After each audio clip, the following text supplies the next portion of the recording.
మీరెప్పుడైనా ఇది ఆలోచించారా? బాల్యం ఎందుకు అంత బావుంటుంది? బాల్యంలో మనం ఎందుకు అంత సంతోషంగా ఉంటాం? బాల్యంలో ఇలా వరీస్ అని ఎందుకు ఉండవు అని. ఎందుకంటే బాల్యంలో మనకు రేపు ఏం జరుగుతుందన్న టెన్షన్ ఉండదు. నిన్న ఏం జరిగిపోయిందన్న గిల్ట్ ఉండదు.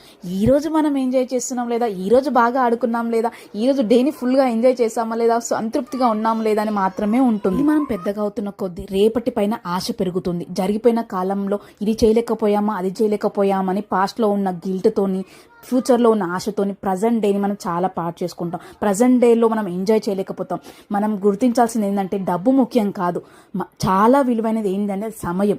ప్రజెంట్లో మనం ఎలా ఉంటున్నాం, ఆ రోజుని ఎలా సెలబ్రేట్ చేసుకుంటున్నాం, ఆ రోజుని మనం ఫుల్ఫిల్గా ఎంజాయ్ చేస్తున్నామా లేదా అన్నది చాలా ఇంపార్టెంట్.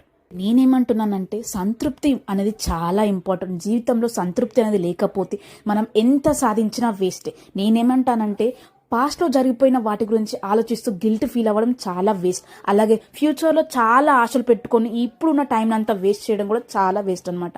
సో పాస్ట్లో జరిగిపోయిన వదిలేసి ఫ్యూచర్లో వాటిపైన అంత ఆశలు పెట్టుకోకుండా ప్రజెంట్లో మీరు చేసిన వర్క్ పైన మీరు వర్క్ చేసి దానిని ఫుల్ఫిల్గా మీరు చేస్తే మాత్రం మీ అంత హ్యాపీగా ఎవ్వరూ ఉండరు. దేవుడు కొంతమంది ధనవంతులాగా పుట్టించారు, కొంతమందిని పేదరికంలో పుట్టించాడు. కానీ అందరికీ ఈక్వల్గా ఇచ్చింది మాత్రం సమయం. ఎందుకో మీకే తెలియాలి. ఎందుకంటే డబ్బు కన్నా, పేదరికం కన్నా, అన్నిటికన్నా చాలా ఇంపార్టెంట్ అయినది సమయం. ఉన్నోడైనా లేనివాడైనా పోవాల్సింది ఆ కాటికి. పుట్టినప్పటి నుంచి పోయేదాకా జరిగిన సమయంలో మనం ఎంత సాటిస్ఫాక్షన్తో ఈ లైఫ్ గడిపాము అన్నదే చాలా ఇంపార్టెంట్. చనిపోయిన తర్వాత కూడా నువ్వు సంతృప్తిగా నీ ఆత్మ సాటిస్ఫాక్షన్ ఉంటే అది నువ్వు జీవితం అనుభవించినట్టు. లేదు నేను ఇంకేదో చేయలేకపోయాను అన్న దాంట్లో ఉంటే నీ జీవితం నువ్వు ఫుల్ఫిల్గా జీవించలేకపోయావని అర్థం. సో ఉన్న సమయంలో ఉన్న దాంట్లో మనం ఎంత హ్యాపీగా గడిపాము, ఎన్ని మెమరీస్ మేక్ చేసుకున్నాము. మెమరీస్ చేసుకోవాలంటే డబ్బులే అవసరం లేదండి. ఒక చిన్న ఛాయ్ చాలు. నీతో తెలిసిన ఫ్రెండ్స్తో మాట్లాడము, హ్యాపీగా ఎంజాయ్, నీకు కావాల్సిన వ్యక్తులతో నువ్వు సమయం గడపడము, చిన్న చిన్నగా ఏదో ఒకటి స్టార్ట్ చేయడము, నీ వంతు వేరే వాళ్ళకి సహాయం చేయడము, మనుషులతో కలవడం, ఇవి చాలా జీవితంలో చాలా ఇంపార్టెంట్ అనేది. డబ్బులు అవసరమే, కానీ మనకు మించి డబ్బులు కావన్నమాట. సంతృప్తికి ఇది డెఫినేషన్ అని ఎక్కడా లేదనమాట. కొంతమందికి కొన్ని విధాలుగా ఉంటుంది, కొంతమందికి ఇంకో విధంగా ఉంటుంది అనమాట. సో మీకు ఎందులో సంతృప్తి ఉంది అది చెయ్యండి జీవితంలో.